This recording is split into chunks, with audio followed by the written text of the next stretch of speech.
Channel को देखने से पहले लाइक करें, शेयर करना ना भूलें, कमेंट करें, सब्सक्राइब करें, आइकन बेल पर क्लिक करें, ऑल पर प्रेस करें, जिससे हमारे चैनल की नोटिफिकेशन आप तक पहुंचते रहें। God bless you.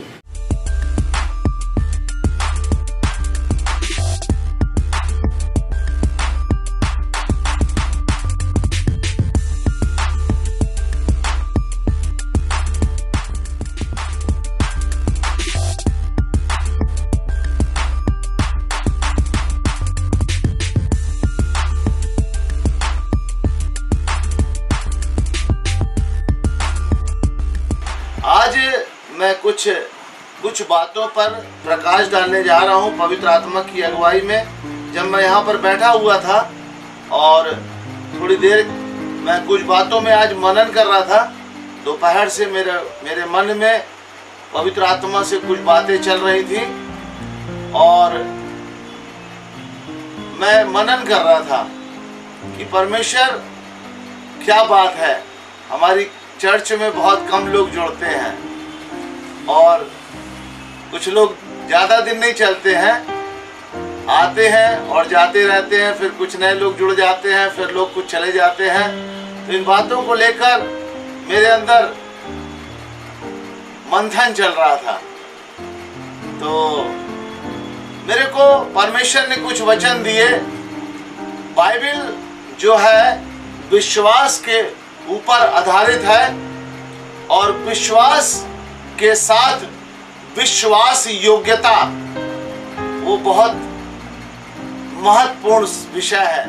विश्वास योग्यता, विश्वास योग्यता, विश्वास से ही विश्वास योग्यता शब्द निकला है।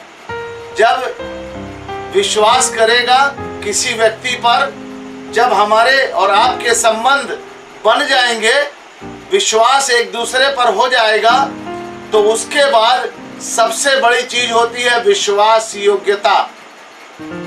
विश्वास योग्यता यानी विश्वास योग्य बने रहना, किसी के ऊपर से विश्वास ना टूटने पाए, धोखा ना हो या आप किसी को धोखा ना दे, किसी के साथ छल ना करे। ये विश्वास योग्यता का दूसरा पहलू है। यदि कोई विश्वास योग्य नहीं है तो वो छली है, धोखेबाज है, कपटी है, इसमें श्रेणी आती है। स्वार्थी में श्रेणी आती है। स्वार्थी लोग, धोखेबाज लोग, छली लोग, कपटी लोग विश्वास योग्य नहीं होते हैं। तो बाइबल के अंदर क्या लिखा हुआ है? मत्ती उसका 25 और उसका 21 में लिखा है, यीशु ने कहा, उसके स्वामी ने उससे कहा, हे अच्छे और विश्वास योग्य दास, तू थोड़े में विश्वास योग्य रहा, मैं तुझे बहुत वस्तुओं में अधिकारी ठहराऊंगा और अपने स्वामी के आनंद में संभागी हो।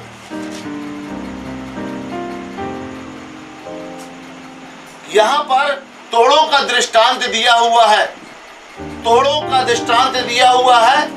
एक स्वामी था, उसने बाहर जाते वक्त अपने दासों को कुछ तोड़े दे करके गए। एक को 5 तोड़े दिए, दूसरे को 2 और तीसरे को 1 दिया। तो जब स्वामी वापस आया तो उसने उनसे उसका हिसाब मांगा। तो क्या हुआ? जिसको लिखा हुआ है, अगर अपन मत्ती 25 उसका आगे पढ़ते हैं, यहाँ पर लिखा हुआ है, तब उसने एक को 5 तोड़े, दूसरे को 2 और तीसरे को 1, अर्थात हर एक को उसकी सामर्थ्य के अनुसार दिया। हर एक को उसकी सामर्थ्य के अनुसार तोड़े दिए हैं। बाइबल में लिखा हुआ है, हर एक को उसकी सामर्थ्य के अनुसार तोड़े दिया। यानी वो स्वामी ने अपने दासों को उनकी सामर्थ्य के अनुसार तोड़े दिए हैं। ये बात जान लीजिए मेरे भाइयों और बहनों, परमेश्वर ने आपको भी आपकी सामर्थ्य के अनुसार तोड़े दिए हैं। आपकी सामर्थ्य के अनुसार आपको परमेश्वर ने तोड़े दिए हैं। और यहां पर वो कह रहा है कि और तब परदेश चला गया, तब जिसको 5 तोड़े मिले थे उसने तुरंत जाकर लेन देन किया। जिसको 5 तोड़े मिले थे उसने तुरंत जाकर के उसका लेन देन करना शुरू कर दिया। और 5 तोड़े उसने और कमा लिए, लेन देन किया और 5 तोड़े से 5 तोड़े और कमा लिए।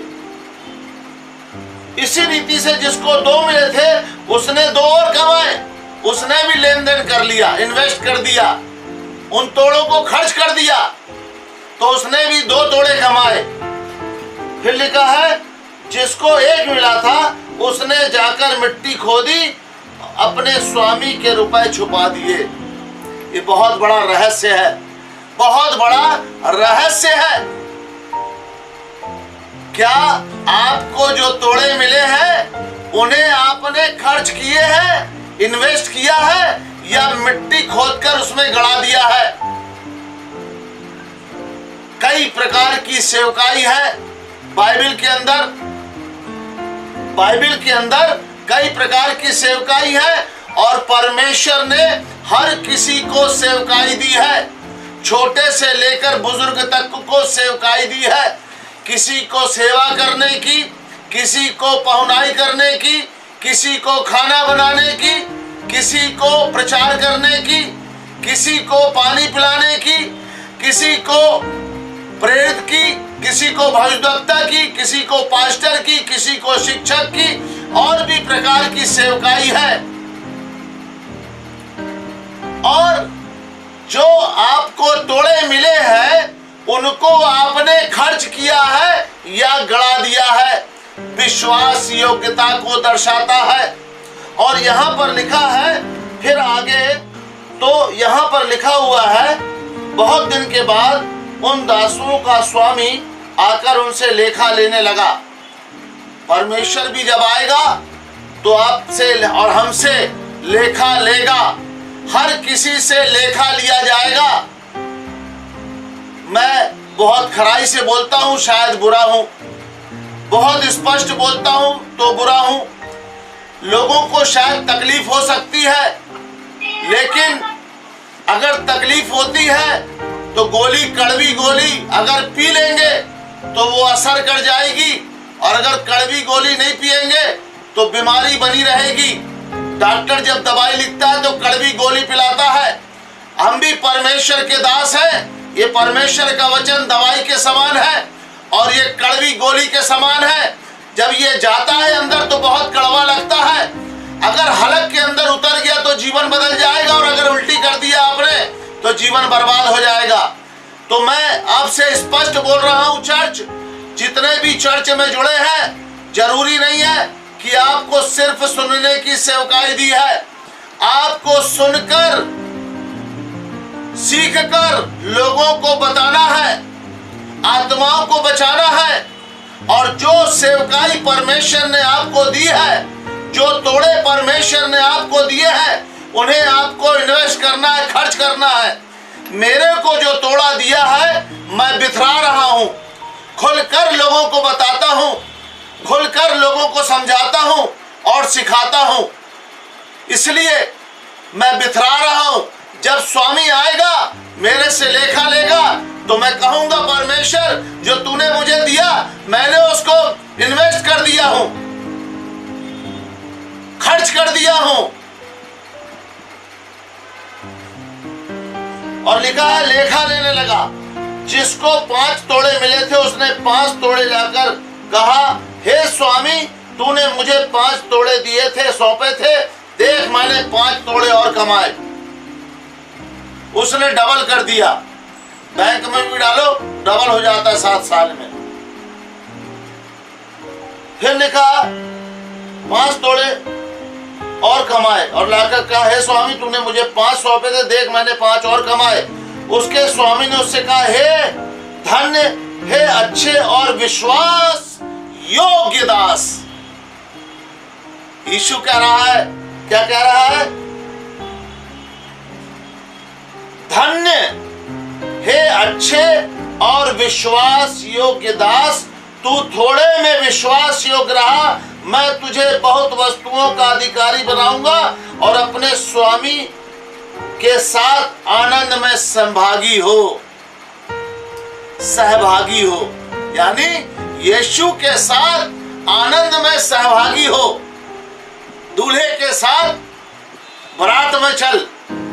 और फिर लिखा है, जिसने 2 तोड़े और जिसको 2 तोड़े मिले थे उसने भी आकर कहा, हे स्वामी तूने मुझे 2 सौंपे थे, देख मैंने 2 और तोड़े कमाए।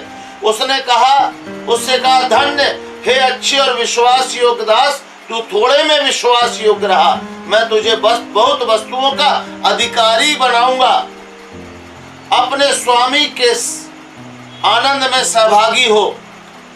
फिर तीसरा जो दास था उसको क्या हुआ? लिखा है, तब जिसको 1 तोड़ा मिला था उसने आकर कहा, हे स्वामी मैं तुझे जानता था कि तू कठोर मनुष्य है, तू जहां कहीं नहीं बोता वहां काटता है और जहां नहीं छींटता वहां से बटोरता है, इसलिए मैं डर गया और जाकर तेरा तोड़ा मिट्टी में छिपा दिया। देख जो तेरा है वह यह है। तब उसके स्वामी ने उसे उत्तर दिया, हे दुष्ट और आलसी दास, हे दुष्ट और आलसी दास, जब तू यह जानता था कि जहां मैंने नहीं बोया वहां काटता हूं और जहां मैंने नहीं छीटा वहां से बटोरता हूं, तो तुझे चाहिए था कि मेरा रुपया सर्राफों को दे देता, तब मैं आकर अपना धन ब्याज समेत ले लेता। इसलिए वह तोड़ा उससे ले लो और जिसके पास 10 तोड़े हैं उसको दे दो, क्योंकि जिस किसी के पास है उसे दिया जाएगा और जिसके पास नहीं है उसके पास से ले लिया जाएगा। और इस निकम्मे दास को बाहर के अंधेरे में डाल दो, जहां रोना और दांतों का पीसना है। अब ये निर्णय आपको लेना है, आप विश्वास योग्य दास हैं कि निकम्मे दुष्ट दास हैं। अगर निकम्मे हैं, हमने अपना तोड़ा लेकर गड़ा दिया है तो हम निकम्मे और दुष्ट हैं। और अगर हमने जो तोड़ा, हमको परमेश्वर ने जो सेवा सौंपी है, जो भी कार्य परमेश्वर ने हमें सौंपे हैं या जो भी भलाई के काम हमको दिखाई देते हैं और हम उसको नहीं करते हैं, तो हम अपना तोड़ा दबा दिए हैं जमीन के अंदर। जिसके साथ जुड़े हैं उसके साथ विश्वास योग्य नहीं है, तो हमने अपना तोड़ा जमीन में दबा दिया है। विश्वास योग्यता, बाइबल के अंदर विश्वास योग्यता एक बहुत बड़ा सब्जेक्ट है, क्योंकि विश्वासी को विश्वास योग्य रहने की आवश्यकता है। सिर्फ परमेश्वर के साथ नहीं, विश्वास योग्य अपने परिवार के अंदर विश्वास योग्य, अपनी पत्नी के साथ विश्वास योग्य, अपने पति के साथ विश्वास योग्य, अपने बच्चों के साथ विश्वास योग्य, अपने माँ बाप के साथ विश्वास योग्य रहने की आवश्यकता है। यदि आप पति होकर पत्नी का फर्ज अदा नहीं करते तो आप विश्वास योग्य नहीं है, और पत्नी पति के साथ विश्वास योग्य नहीं रहती है तो वो विश्वास योग्य नहीं है। अगर एक दूसरे से झूठ बोलते हैं, धोखा देते हैं, छल करते हैं, लालच करते हैं, स्वार्थी संबंध बना करके रखे हैं, ये विश्वास योग्यता नहीं है। हमें विश्वास योग्य रहना है परमेश्वर के दासों के भी प्रति, परमेश्वर के प्रति। बहुत सारे लोग मैं देखता हूं, मैंने अपनी इस सेवकाई के अंदर जो अनुभव प्राप्त किया, मैंने देखा कि जिन लोगों को मैंने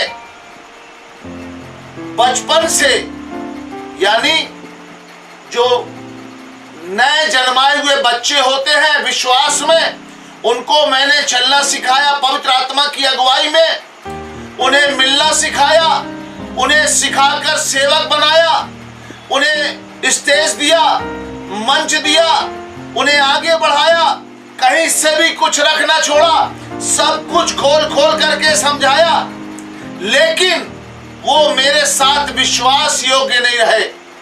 मैंने अपना काम ईमानदारी से किया, ये परमेश्वर जानता है, लेकिन यदि उन्होंने मेरे साथ नहीं निभाया फर्ज, तो इसका भी लेखा परमेश्वर लेगा।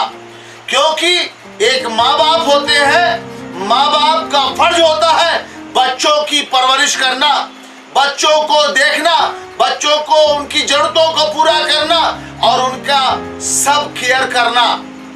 तो बच्चे का भी फर्ज माँ बाप के प्रति होता है कि माँ बाप की भी वो केयर करे। और अगर दोनों में से कोई एक अपना फर्ज नहीं निभाता, वो विश्वास योग्य नहीं है। इसलिए हर क्षेत्र में विश्वास योग्य रहना, पति को पत्नी के साथ, पत्नी को पति के साथ, बच्चों माँ बाप को बच्चों के साथ और बच्चों को माँ बाप के साथ, सबको परमेश्वर के प्रति, परमेश्वर के दासों के प्रति और परमेश्वर के दास को भी आपके प्रति विश्वास योग्य होना, ये एक नियम है। क्योंकि परमेश्वर लेखा लेगा, हर बातों का लेखा लेगा। बाइबल में लिखा हुआ है, बाइबल में एक बात लिखी हुई है बहुत सुंदर, दूसरा तीमुथियुस उसका 3 अध्याय में लिखा हुआ है, पर यह स्मरण रख कि अंतिम दिनों में कठिन समय आएंगे। आज वही कठिन समय का दौर है।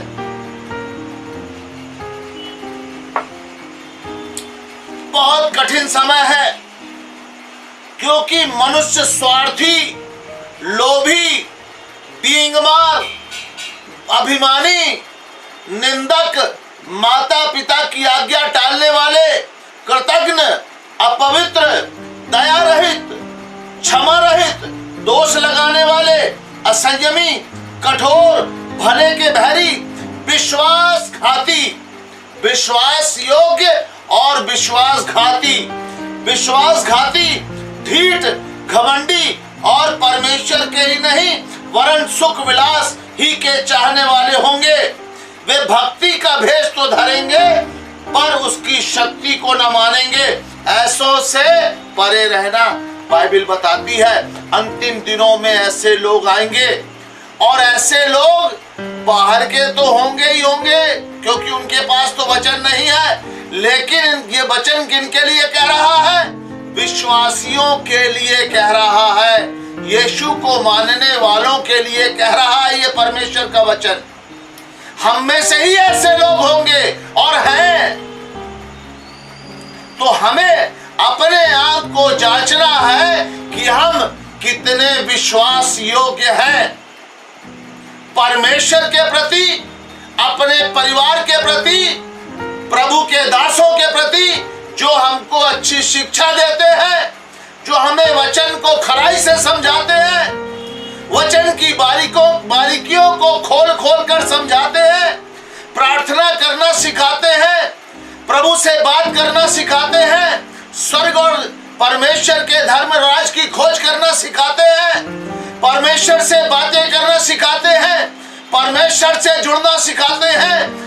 ऐसों के प्रति आपको विश्वास योग्य रहना है। लेकिन देखने में आता है कि ऐसों के प्रति विश्वास योग्य नहीं है, लेकिन जो लोग लूटते हैं, डराते हैं, धमकाते हैं और अपनी सेवा करवाते हैं, वो डिक्टेटर के समान चर्च के अंदर राज करते हैं, उनके ज्यादा विश्वास योग्य है।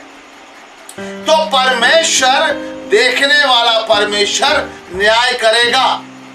इस बात को आप अच्छे से जान ले। तो बाइबल के अंदर जो लिखा है, विश्वास के साथ विश्वास योग्यता, विश्वास योग्य दास बने रहना। बाइबल में एक बात और लिखी है, बाइबल में लिखी है कि मैं आपको एक वचन पढ़ाता हूं, मरकुस उसका 8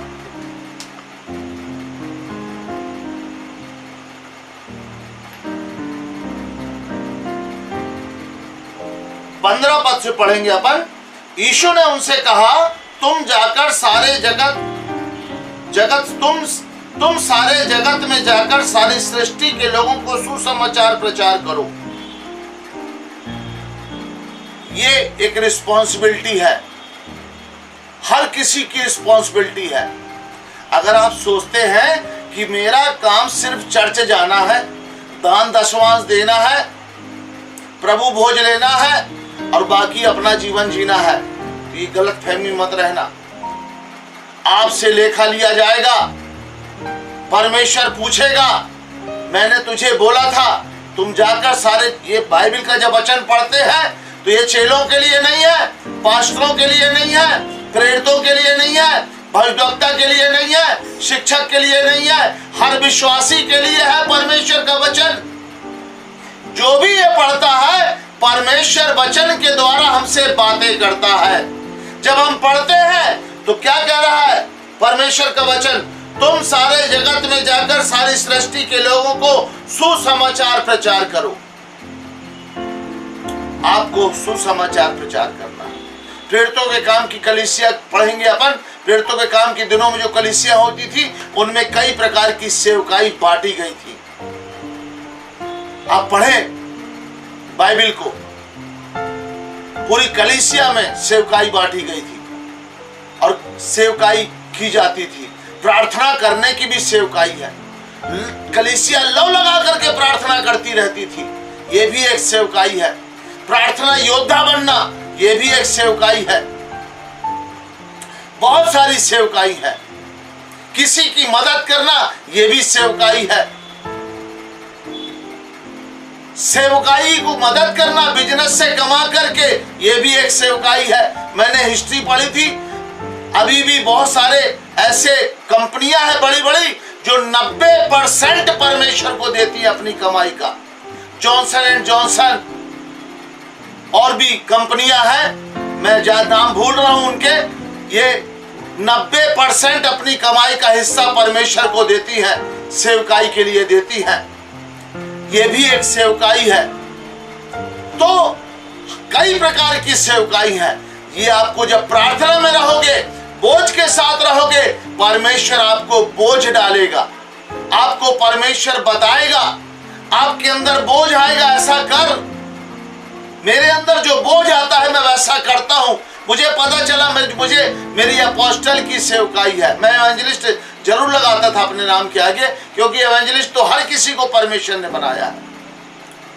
लेकिन मेरी एक्चुअल सेवकाई पास्टर तैयार करना, प्रचारक तैयार करना, प्रेरित तैयार करना, भविष्यवक्ता तैयार करना, टीचर तैयार करना, चर्च इस्टेब्लिश करना। बहुत सारे चर्च इस्टेब्लिश करता हूं मैं। तो जो मेरी सेवकाई है, मुझे बोझ आता है और मैं वैसा करता हूं। सिखाने की भी सेवकाई है। तो आप जब प्रार्थना में बने रहेंगे, आत्मिक जीवन में रहेंगे, आत्मिक मंडल में रहेंगे, तब आपको आपकी कॉलिंग पता चलेगी, आपको आपकी सेवकाई पता चलेगी, आपके ऊपर बोझ आएगा। मेरी जो माँ थी, उनको पहुनाई करने की सेवकाई थी। कटनी के अंदर जो भी दास आते थे, कटनी शहर के अंदर, वो सारे दास मेरे घर आते थे। मेरी माँ उनकी सेवा करती थी। रात को 12 बजे भी अगर 10 लोग आ गए, 15 लोग आ गए, इतनी तेजी से वो खाना बनाती थी। खाना बना करके उनको फटाफट खाना खिलाती थी। और मेरे घर में रुकने का बहुत बड़ा घर था, उसमें घर है, उसमें इंतजाम उनको 4 कमरे उनको दे दिए थे, बड़े बड़े 4 कमरे। वो पहुनाई करती थी और लोगों की मदद भी करती थी, सेवकों की। कोई भी सेवक मेरे घर से खाली नहीं जाता था। कोई भी सेवक मेरे घर से खाली पेट नहीं जाता था। कोई भी सेवक आधी रात को मेरे घर से दरवाजे से आकर के लौटा नहीं। वो आता था, रुकता था। कोई भी आ जाए। सेवक के अलावा हमारे गांव से लोग आते थे, जान पहचान के लोग आते थे, मेरी माँ उनकी भी सेवा करती थी। पहुनाई करने की सेवकाई थी उनकी, सेवा करने की सेवकाई थी उनकी। ऐसे बहुत सारी सेवकाई होती है। तो हमें सेवकाई मिली हुई है। फिर यहाँ पर एक वचन है, मत्ती उसका 24 अध्याय उसका 45 पद से पढ़ते हैं अपन। तो लिखा है, अतः वे यहां पर लिखा है विश्वास योग्य दास और दुष्ट दास, हेडिंग लिखा हुआ है।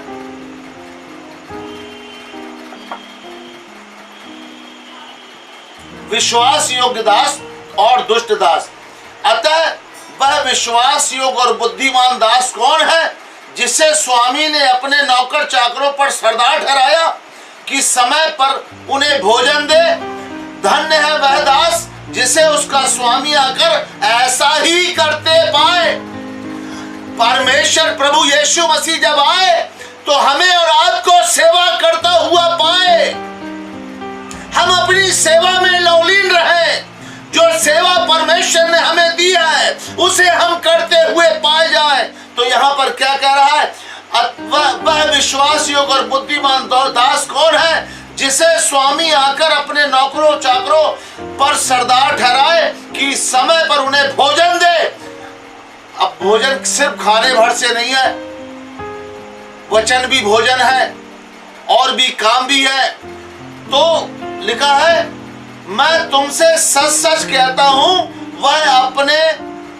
वह उसे अपनी सारी संपत्ति पर अधिकारी ठहराएगा। अपनी सारी संपत्ति पर अधिकारी ठहराएगा। आज हमारे जीवन में अगर परेशानी और समस्याएं हैं, आपके घरों में परेशानी और समस्याएं हैं, आप आगे नहीं बढ़ पा रहे हैं, तो आप अपने आप को जांचें, आप विश्वास योग्य हैं कि नहीं। परंतु यदि वह दुष्ट दास सोचने लगे कि मेरे स्वामी के आने में देर है और अपने साथी दासों को पीटने लगे और पियक्कड़ों के साथ खाए पिए, तो उस दास का स्वामी ऐसे दिन आएगा जब वह उसकी बाट न जोहता हो और ऐसी घड़ी जिसे वह न जानता हो। यानी जो दुष्ट दास है उसका स्वामी ऐसे समय में आएगा जब वो बाट जोहता ना हो और घड़ी जिसे वह जानता ना हो, तब उसे भारी ताड़ना देगा, उसका भाग कपटियों के संग ठहराएगा, वहां रोना और दांत का पीसना होगा। अब ये निर्णय आपको और हमें करना है कि आप धन्य दास हैं कि दुष्ट दास हैं। अगर आपके जीवन में अभी भी कोई कमियां पाई जाती है, बाइबल को अच्छे से पढ़ें और अपने आप को काटना छाटना शुरू कर दे। पवित्र आत्मा से बोले, पवित्र आत्मा मुझे बनाइए, और पूरी रीति से समर्पण कर दे परमेश्वर के चरणों पर। अपने मन सोच विचार को बदल ले, अपनी मानसिकता को बदल ले, अपने नजरिए को बदल ले। हमें विरासत में बहुत सी चीजें समाज से मिलती है, परिवार से मिलती है, पूर्वजों से मिलती है, यानी बहुत सारी चालाकी, छल कपट, स्वार्थीपन, लालचीपन, मतलबीपन, ये बहुत सारे समाज के अंदर पीढ़ियों से रहता है। अगर ऐसा है तो ऐसे बीज को मार डालें, काट डालें और बदल डालें अपने आप को। नम्र और दीन बन जाएं, परमेश्वर की दृष्टि में परमेश्वर के प्रति विश्वास योग्य बन जाएं, परमेश्वर से अपने संबंध अच्छे कर ले, अपने परिवार में संबंध अच्छे कर ले, अपने चर्च में संबंध अच्छे कर ले, सेवकों से संबंध अच्छे कर ले। नहीं तो जब परमेश्वर आएगा तो फिर दो ही काम होगा, या तो वो उसे अपनी सभा में अपने साथ सहभागी बनाएगा खुशियों में, आनंद में, या तो जहां दांतों का पीसना और रोना है, चीख और चिल्लाहट है, उस जगह डाल देगा। तो दो जगह है जहां निर्णय आपको और हमें करना है कि जाना कहां है। बाइबल हमारे पास है। मैंने बहुत कुछ देखा है, बहुत चालाक मसीही लोग पाए जाते हैं, चालाकी भरी होती है अंदर, तो चालाकी काम नहीं आएगी, स्वार्थीपना काम नहीं आएगा, लालचीपन काम नहीं आएगा, बेईमानी काम नहीं आएगी, विश्वासघाती लोग काम नहीं आएंगे, कपटी निपना नहीं चलेगा। ये सब सांसारिक बातें हैं, शारीरिक बातें हैं। आत्मिक लोगों के साथ ये सब चीजें नहीं रहती हैं। हमें आत्मिक बनना पड़ेगा, शारीरिक बातों को अपने जीवन से खत्म करना पड़ेगा, उन्हें मारना पड़ेगा, तब जाकर के हम विश्वास योग्य दास कहलाएंगे। परमेश्वर ने जो हमें सौंपा है, अच्छे भंडारी के समान भंडारण करेंगे, अच्छे विश्वास योग्य दास के समान इन्वेस्ट करेंगे, उसे खर्च करेंगे। लिखा यीशु मसीह ने कहा, जिसको एक दिया था, कम से कम तू सुनारे के पास चला जाता और ब्याज में चलवा देता उसको, तो कम से कम मुझे ब्याज ही तो मिलता। लेकिन उसे गड़ा दिया उसने। अरे बोले देखा जाएगा, अरे छोड़ो हटाओ, अरे बोले क्या देना, क्या करना इनके लिए, अरे बहुत सारे पाई के 50 लोग पड़े, कहां कहां करे, कहां कहां दे, किसकी किसकी सेवा करे। ये लापरवाही नहीं चलेगी। चुनना है, चुनाव आपका है। जब आप चुनाव करेंगे पवित्र आत्मा के साथ, पवित्र आत्मा आपकी अगुवाई करेंगे। मैं बहुत सारे लोगों की गवाही सुनता हूं। बहुत सारे लोग भटकते हुए जब आए तो उनको यही दिखाई दिया कि राकेश लाल सही आदमी है। प्रभु ने उनको बताया, कई लोगों को बताया, कई लोगों को सपने में बताया, कई लोग ढूंढ रहे थे, अचानक वीडियो आ गया सामने। ये बातें आज से नहीं, जब से मैंने सेवकाई करना शुरू करी है तब से प्रभु ने बहुत अद्भुत अद्भुत तरीके से लोगों को जोड़ा, लेकिन वो विश्वास योग्य नहीं रहे।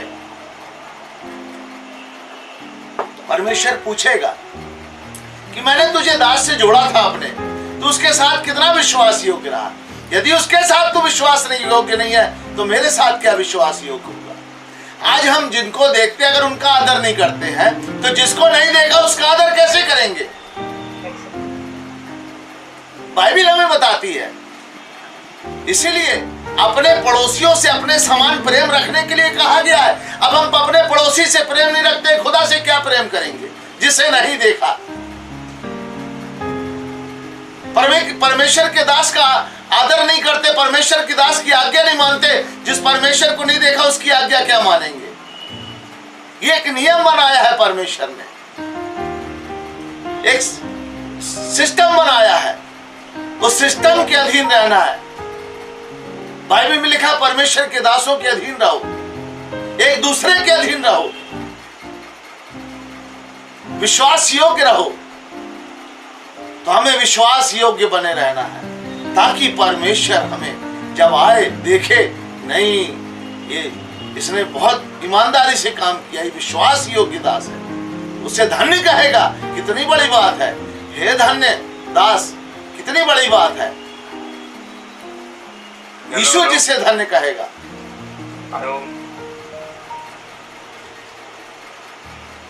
तो प्रभु यीशु जिसे धन्य कहे वो कितना सौभाग्यशाली होगा। तो हमें ऐसा ही बनना है कि यीशु हमें धन्य कहे, यीशु हमें कहे हे अच्छे और विश्वास योग्य दास, आप मेरे साथ चले। तो हम लोग अगर ऐसा चाहते हैं तो बहुत ध्यान से चलें, बहुत सोच समझ करके चलें, और बहुत सोच समझ करके जुड़ें, और बहुत सोच समझ करके वचन को ग्रहण करें। क्योंकि बहुत सारे वचन रूपी जंगली बीज भी हैं और खमीर भी फैलाए जा रहे हैं जो बड़े मीठे लगते हैं, बड़े अच्छे लगते हैं। एक वचन है, मिल जाता है मुझे तो मैं बताता हूं।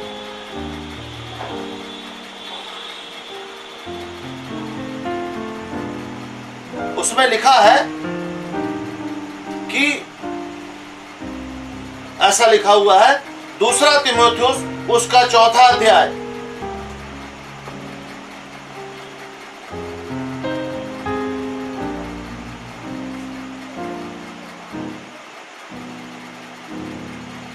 परमेश्वर और मसीह यीशु, उसका 4 अध्याय में लिखा हुआ, परमेश्वर और यीशु मसीह को गवाह करके जो जीवतों और मरों का न्याय करेगा, उसके प्रकट होने और राज्य की सुधि दिलाकर मैं तुझे आदेश देता हूं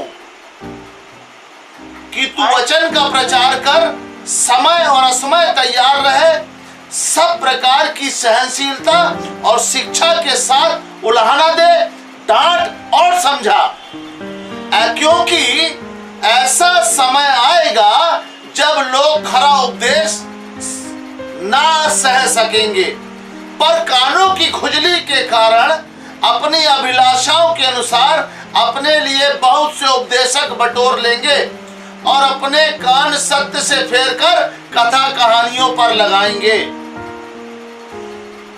पर तू इन सब बातों में सावधान रहे, दुख उठा, सुसमाचार प्रचार कर का काम कर और अपनी सेवा को पूरी कर। मालूम है कितनी सही बात लिखी हुई है। अपने कान सत्य से फेरकर कथा कहानियों में लगाएंगे। खरे वचन हजम नहीं होते। अरे बहुत स्ट्रिक्ट बात बताते हैं पास्टर जी, बहुत खरी शिक्षा देते हैं, ऐसा थोड़ी नहीं है। कई लोग सुनने में डरते हैं, कई लोग वचन की गहराई में उतरने में डरते हैं। बोले नहीं भैया, हमको वचन ज्यादा नहीं जानना, जितना हम जानते हैं उतना ही काफी है। उनको ऐसा डरा दिया गया है, जितना ज्यादा जानोगे उतना ज्यादा हिसाब लिया जाएगा, ऐसा डराया गया है। लेकिन उनको ये नहीं बताया गया है कि बेटा न्याय तो बाइबल से ही होगा, परमेश्वर का वचन ही न्याय करेगा और सब वचनों में तुझे खरा उतरना है, सिद्ध बनना है। बिना सिद्ध बने स्वर्ग जा ही नहीं सकते। और सिद्ध बनने के लिए वचन में जो चलेगा, वचन में जो नहीं चूकेगा, वही सिद्ध मनुष्य है। तो क्या करते हैं, वचन में चूकना उन्हें मंजूर है, लेकिन वचन की गहराई जानना मंजूर नहीं है। ज्यादा वचन को पढ़ना, ज्यादा वचन को फॉलो करना मंजूर नहीं है। बोले नहीं भैया नहीं, हम ज्यादा नहीं सुनना चाहते। हमसे पास्टरों ने कहा है ये बात।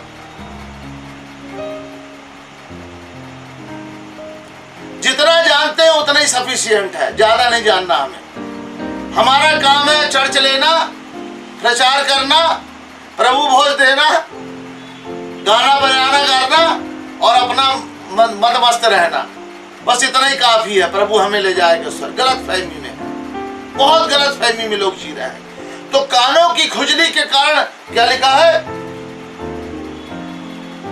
कानों की खुजली के कारण अपनी अभिलाषाओं के अनुसार अपने लिए बहुत से उपदेशक बटोर लेंगे और अपने कान सत्य से फेरकर कथा कहानियों में लगाएंगे।